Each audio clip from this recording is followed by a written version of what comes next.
asalaamaaleykum dal leen ak jàmm ëttu yéene kaay ñu xëyandool yépp bokk nettali li nga xam ne moo xewoon démb ci assemblée nationale ginnaaw jàkkaarloo gouvernement bi ak député yi waa Sud Quotidien di ñu fàttali ne donte benn pàcc ci kujje gi teewuñ fa woon ndax dañoo dumoo yu mbir yi démb lañ doon amal ñetteelu ndaje jëmale ci lii ñu duppee question d'actualité bu fukk ak juróomeelu législature ci jàkkaarloo mag député yi nag premier ministre Ousmane Sonko ak gouvernement bi yépp sàkku nañ ci ñoom ñu leeral ci dossier yi nga xam ne moo nekk ci wàllu yoon jëmale ci koppar bi nga xam ne moom lañ dénkoon ñenn ñi te di seet fan lañ ko dugal waxtaane nañu it xët-xët yi nga xam ne moom lañ nemmeeku ci bopp réew mi opération déguerpissement yi marchand ambulant yi ak i tolluwaay yi politique bi ci suñu réew rawatina li xew ci Guinée Bissau ni mu yëkkatee kàddu nag jëmale ci wàllu yoon premier ministre Ousmane Sonko nee na ñoom ñi nga xam ne ñoo fare ci bopp nguur gi nag dugaluñ benn yoon seen loxo ci liggéeyu wàllu yoon ci suñu réew ginnaaw gi ñu ko laajte nag jëmale ci diggam ak président de la république di Bassirou Diomaye Diakhar Faye mu xamle ne lenn amu ca jàmm rek ko lal te nag du benn tolluwaay ci wàllu politique boo xam ne dina leen tere ñu ànd liggéey ñu des ak njiitu gouvernement bi di Ousmane Sonko muy xamle ne li xew ci Guinée Bissau ab combine la jëmale nag ci ñi nga xam ne ñoo nekk ci mbedd mi te jaarul yoon di marchand ambulant yi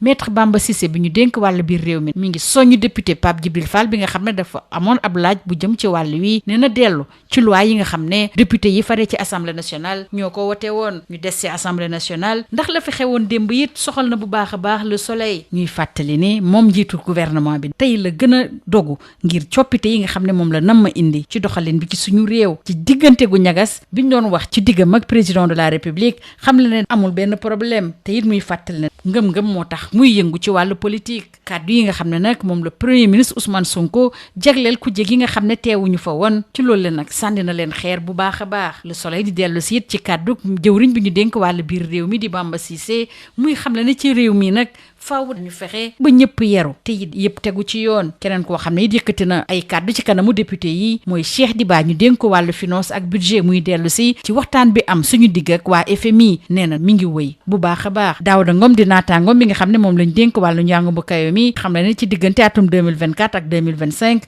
bourse yi jóge na ci juróom-ñetti fukki milliards ak ñeent jàll ci juróom-ñeent fukk ak juróom-ñetti milliards ci kopparu CFA jëmale ci wàññib njëgu courant bi Birame Souleye Diop jëwriñ bi ñu dénk wàll wi dalal na xel yi ne loolu danañ ko jëmmal lu mu yéex ci benn fan ci weeru janvier ci atum 2026 wàllu gerte gi it waxtaane nañu ko bu ñu sukkandikoo ci le soleil secrétaire d'état coopérative agricole di Alpha Ba xam la ne jàpp nañ ko ci juróom benn fukk yu teg dërëm ci kopparu CFA Les Échos mi ngi xamal ne Ousmane Sonko bàyyiwul dara démb ci kanamu député yi dellu si na it ci rapportu CSE bi nee na moom daal lim ci waroon def na ko ba noppi yoon moo ca des premier ministre sargal na it bu baax a baax ñi nga xam ne ñooy takk der yi rawatina seen taxawaay ci mim réew ak jàppale bi ñuy jàppale askan wi saa su ne suñu naataango yi di dellu si it ci kàddu yu tàng jër yi nga xam ne moom la ko Pape Djibril Fall jagleel ak i tontu gu saf gi nga xam ne moom la njiitu gouvernement bi delloo député bi lee le quotidien yi di dellu si kàddu yi nga xam ne jëm na démb ci assemblée nationale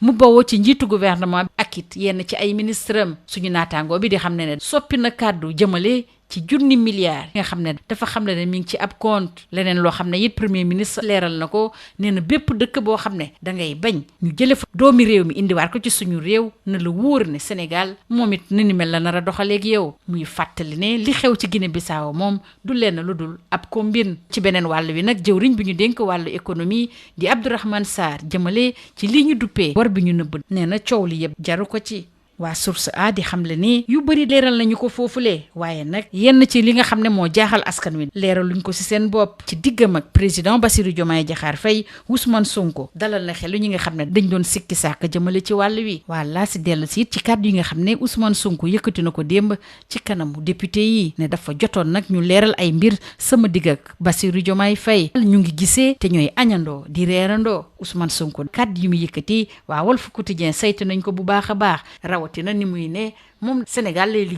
liggéeyul ngir président Bassirou Diomaye Faye Ousmane Sonko fàttali waxoon na ne nañu bàyyi xel balaa juróom-ñetti fan ci weeru novembre bàyyi xel bés boobulee ak it li nga xam ne moo nar a xew ci gannaaw fi mu toll nii yëpp leer na ci jamono jooju nag waa Sud Quotidien di ñu xamal ne président Bassirou Diomaye Diakhar Faye démb ci ngoon dalal na ci palais de la République ab délégation bu bawoo ci Union des magistrats du Sénégal te ki nekk ca booba di Cheikh Ba ci waxtaan yi nag dellu si nañu ci doxalin bi jëmale ci wàllu yoon suñu réew ak it coppite yiñ ci indi ci jamono ji ngir méngale koog jamono. Suñu naataangoo bi dañuy xamal ne président Bassirou Diomaye Faye ak délégation UMS déggoo nañu ngir wéyal waxtaan bi ci seen diggante. ñu des si wàllu yoon ba tey waxtaane nag ki nga xam ne mooy soxna Madiambal Diagne ndax ay mbiram soxal na bu baax a baax waa tribune. ñuy fàttali ne lépp lu daal ma Bintu Jaabi si ndodd nguur gi lañ ko nar a teg. muy fàttali ne kuréel yi yëngu ci wàllu àq doomi aadama yi ñoom ñëpp yàgg nañ di artu jëmale ci ñi nga xam ne dañoo nekk ci biir kaso yi te seen yaram sutante lool. ñu des si mbir bi ak waa l'Observateur ndax ñoom it ñu ngi artu ci wérgu yaramu ma Bintu Jaabi tiital na ñu bëri rawatina magam wala rakkam bu jigéen bi nga xam ne seeti na ko yoon yu bëri ci pavillon spécial bi nga xam ne fa la nekkoon te ñu mujj koo yóbbu ci hôpitalu Fann. Maître Baboucar Cissé di kenn ki koy layal di ñaawlu fu ñaawlu yem tey biñ ko tëyee moom ak Farba Ngom neneen du doxalinu doomi aadama. lu Soleil di dellu si nag li nga xam ne moom la armée de l'air doon amal ci ñaar fukki fan ak juróom-ñaar ci weeru novembre ci géeju Mboro bi te ñu duppee ko Daksar 2025.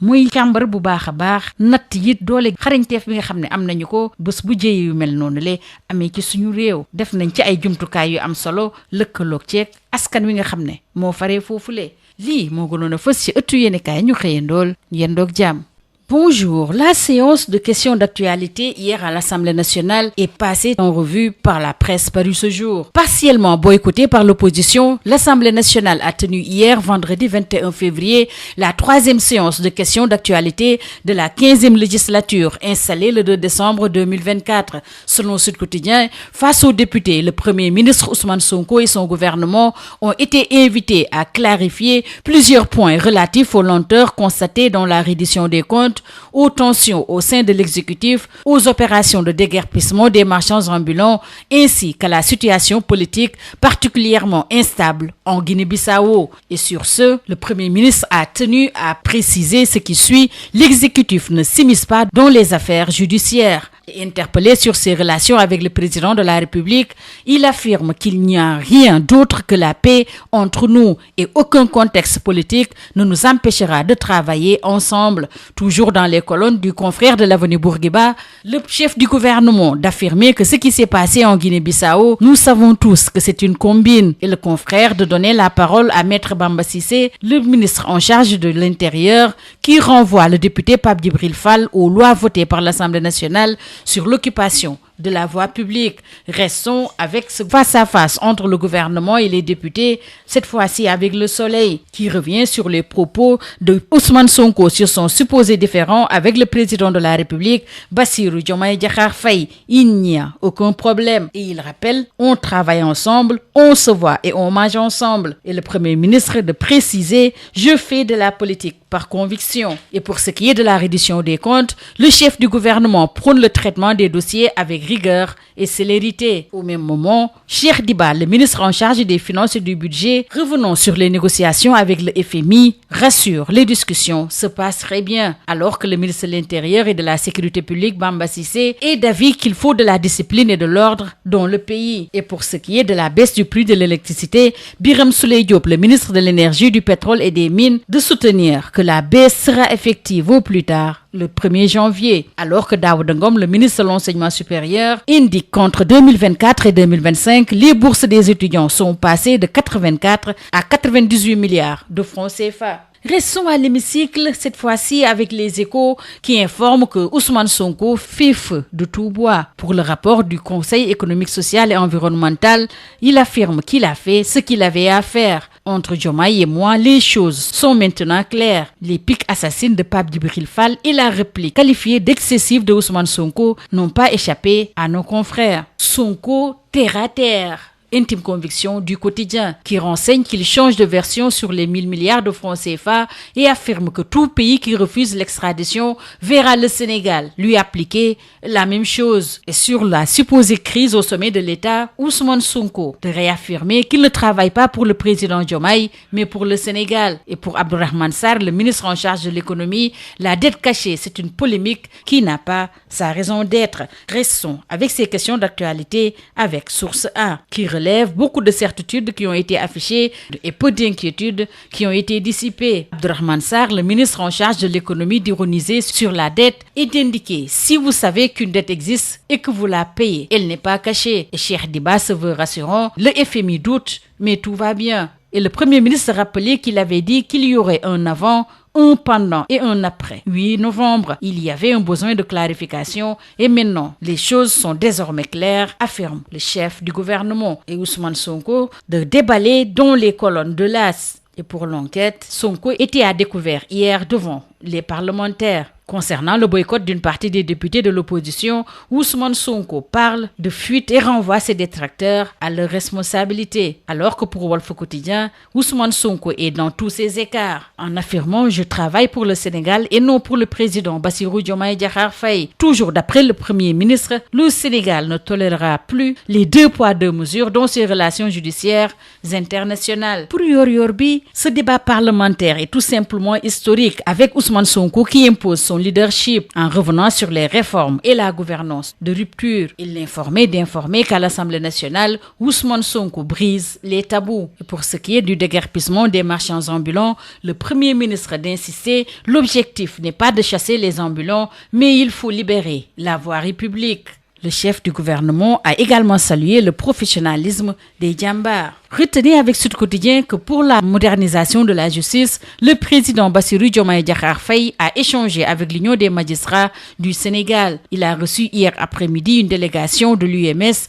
conduite par son président Cheikh Ba. Et au cœur des échanges, le fonctionnement du système judiciaire sénégalais et les réformes en cours. Et le confrère de nous signaler que le président Faye et la délégation de l'UMS ont convenu de poursuivre le dialogue afin d'accompagner les réformes et d'assurer une justice moderne, transparente et pleinement au service des populations. Justement, restons dans les couloirs de Dame Justice pour nous intéresser à l'épouse de Madiambal Diagne, avec l'Observateur qui alerte sur son état de santé alarmant. Pour Maître Baboucar Cissé, l'un de ses conseils, c'est un traitement dégradant. Le sort réservé à Mabintou Diaby et Farba Ngom est inhumain. Restons avec l'épouse de Madiambal Diagne, le patron de Avenir Communication, car son sort intéresse également Tribune, avec les organisations de défense des droits de l'homme qui ont assez alerté sur la situation des personnes malades et dont la détention est devenue inacceptable. L'armée de l'air a mené le 27 novembre au large de Mboro un exercice grandeur nature de recherche et de sauvetage dans le cadre du Daksar 2025, selon Le Soleil, mobilisant avions, hélicoptères, patrouilleurs, plongeurs, équipes terrestres et populations locales. L'opération vise à tester la réactivité nationale en cas de catastrophe aérienne et l'armée a joué le scénario redouté d'une collision en vol pour mieux renforcer ses capacités. C'est tout. À vos journaux et très bonne lecture.